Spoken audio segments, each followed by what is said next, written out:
आज की इस वीडियो के अंदर ये समझेंगे कि अगर आप भी बजाज फाइनेंस से लोन लिए हुए हैं या फिर कोई भी मोबाइल लिए हैं और उस मोबाइल का किस्त आपको भरना है या फिर कोई भी सामान ईएमआई कराए हुए हैं और उसका आपको किस्त भरना है, तो आपको बहुत केस में क्या होता है कि डीलर के पास जाना पड़ता है। फिर मोबाइल का जो किस्त है उसको भरवाने के लिए अपनी मोबाइल शॉप पे जाते हैं और उसके लिए आपको एक्स्ट्रा चार्जेस भी देना पड़ता है और आपका टाइम भी खराब होता है।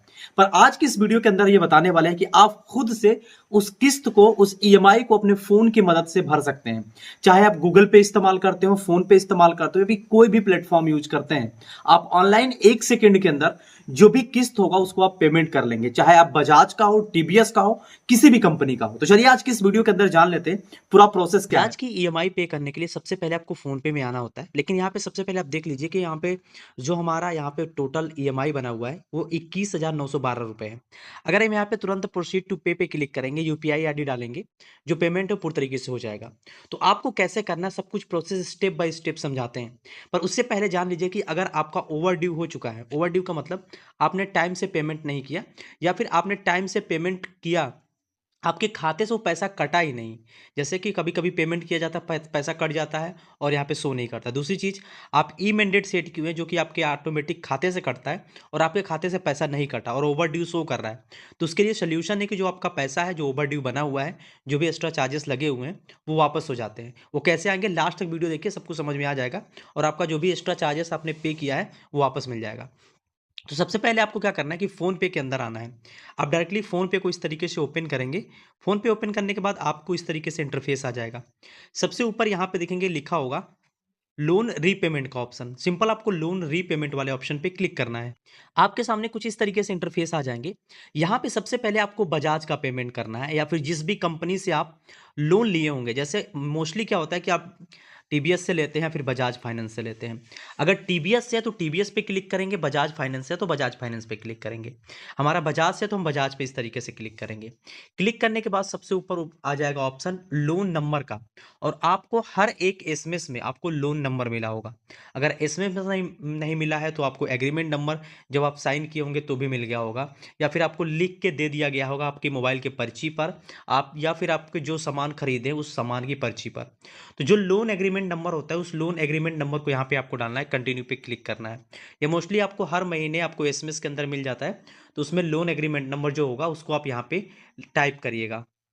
अब जैसे ही लोन एग्रीमेंट नंबर यहाँ पे टाइप कर देंगे, अब आपको नीचे कंटिन्यू का ये ऑप्शन आ रहा है, कंटिन्यू पे क्लिक करना है। अब जैसे आप कंटिन्यू पे क्लिक करेंगे, यहाँ पे पेमेंट का ऑप्शन आ जाएगा और यहाँ पे सारी डिटेल्स यहाँ पे मिल जाती है।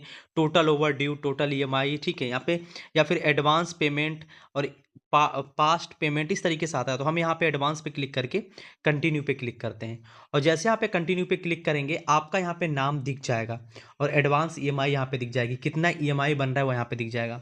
तो सबसे पहले जब आप लिंक करिएगा तो ये नाम जरूर चेक कर लीजिएगा कि आपका नाम है या नहीं है, क्योंकि बहुत केस में एक भी अंक गलत होने से दूसरे का ईएमआई आप पेमेंट करने लगेंगे। तो नाम को ज़रूर आप वेरीफाई कर लीजिएगा। उसके बाद जो अमाउंट आपको शो होता है उस अमाउंट को भी वेरीफाई कर लीजिए, क्योंकि जब भी आपका अमाउंट पे किए होंगे तो आपको पता होगा कितनी किस्त बनती है। तो यहाँ पे डालने के बाद सिंपल प्रोसीड पे क्लिक करना है और अपनी यूपीआई आईडी डाल देना है। जैसे हम प्रोसीड पे क्लिक करेंगे, हमारे सामने ऐसा इंटरफेस आ जाएगा। अगर हमारे पास एक बैंक होगा तो डायरेक्टली यूपीआई आने आ जाएगा। यहाँ पे मेरे पास कई सारे बैंक हैं, तो यहाँ पे मैं इसे मान लीजिए हमें स्टेट बैंक से करना है तो स्टेट बैंक पे सेलेक्ट करने देते हैं और पे क्लिक करते हैं। उसके बाद आपके सामने यूपीआई आईडी डालने का ऑप्शन आ जाएगा, तो जिससे आप फ़ोन पे का पैसा चेक करते हैं या फिर जो भी चीज़ करते हैं, आपको यूपीआई पिन अच्छे से पता होगा। उसको जैसे डाल के आप आगे बढ़ेंगे, पेमेंट जो होगा सक्सेसफुली हो जाएगा और आपका जो ईएमआई होगा वो कट जाएगा। तो यहाँ पे जो भी ईएमआई है उस तरीके से कट जाएगी। कट जाने के बाद अब आपका पेमेंट जो है तुरंत अपडेट हो जाता है या फिर थोड़ा समय लगता है 24/7 और आपका जो पेमेंट है वो अपडेट हो जाएगा। अपडेट होने के बाद आपका कोई भी यहाँ पे चार्जेस नहीं लगता है।